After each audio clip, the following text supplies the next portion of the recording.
Friends, good evening. 5 weeks ago, I spoke to you on our COVID-19 situation.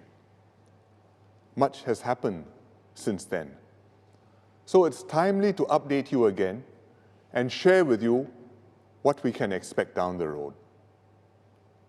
I'll speak about 3 aspects of the issue: medical, economic, and psychological. On the medical front, we continue to see new cases in Singapore. Most either have traveled overseas or can be traced to imported cases. Each time, we've been able to isolate them, do contact tracing, and quarantine the close contacts. So our numbers have not blown up. But neither have we been able to eradicate the virus, despite our best efforts. At the same time, around us, the number of cases is rising rapidly.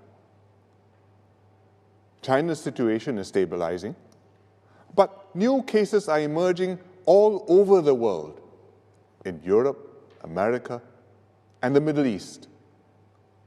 Globally, the number of cases is doubling every 5 to 7 days.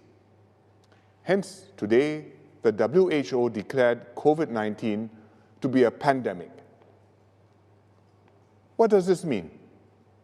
It means that WHO assesses that many countries will see full-blown outbreaks with sustained community transmission, like what has happened in South Korea and Italy. And unlike SARS, this outbreak will continue for some time, a year, maybe longer. The WHO named one key reason for the rapid spread: that many countries had not taken the situation seriously enough. What the WHO called alarming levels of. We have all along taken COVID-19 with the utmost seriousness.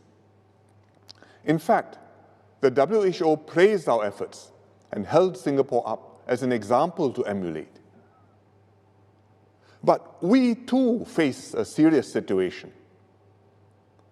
We expect more imported cases and therefore new clusters and new waves of infection, this time coming from many countries rather than 1 or 2. We have already imposed some travel restrictions, for example, from China, Iran, South Korea, Italy.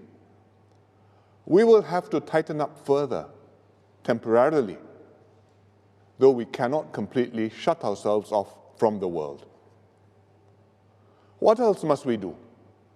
First, because COVID-19 will be with us for a long time, there are baseline things that we must get used to, like practicing good personal hygiene, adopting new social norms, and discouraging large gatherings, and generally maintaining some physical distance from one another. That's why we already scaled down community activities, especially for the seniors. And we can do more in other areas. For example, at religious gatherings. In South Korea, the cases spread through the Shincheonji church group. In Singapore, 2 of our big clusters happened in church groups. And several Singaporeans who attended a big international religious gathering, a tabligh gathering, in Kuala Lumpur recently, have caught the virus. The issue is, of course, not religion itself, but that the virus can spread quickly to many people in crowded settings, like religious gatherings and services. That's why Saudi Arabia temporarily stopped Umrah pilgrimages, and the Pope live-streamed his sermon to avoid crowds on St. Peter's Square. I hope Singaporeans understand that we need to plan for a possible spike in COVID-19 cases. With very large numbers, if it happens, we will not be able to hospitalize and isolate every case like we do now. But we now know that the majority of patients, in fact about 80% of them, only experience mild symptoms. and the ones who are most at risk are the elderly and those with pre-existing conditions, like high blood pressure or lung problems. So, with larger numbers, the sensible thing will be to hospitalize only the more serious cases and encourage those with mild symptoms to see their family GP and rest at home, isolate themselves. This way, we focus resources on the seriously ill, speed up our response time, and hopefully minimize the number of fatalities. In the meantime, we are freeing up ICU and hospital beds and facilities to create additional capacity to meet any surge in COVID numbers. But rest assured, any Singaporean who needs urgent medical care, whether for COVID-19 or other illnesses, will be taken care of. Besides medical plans, if there is a spike, we will also need additional social distancing measures.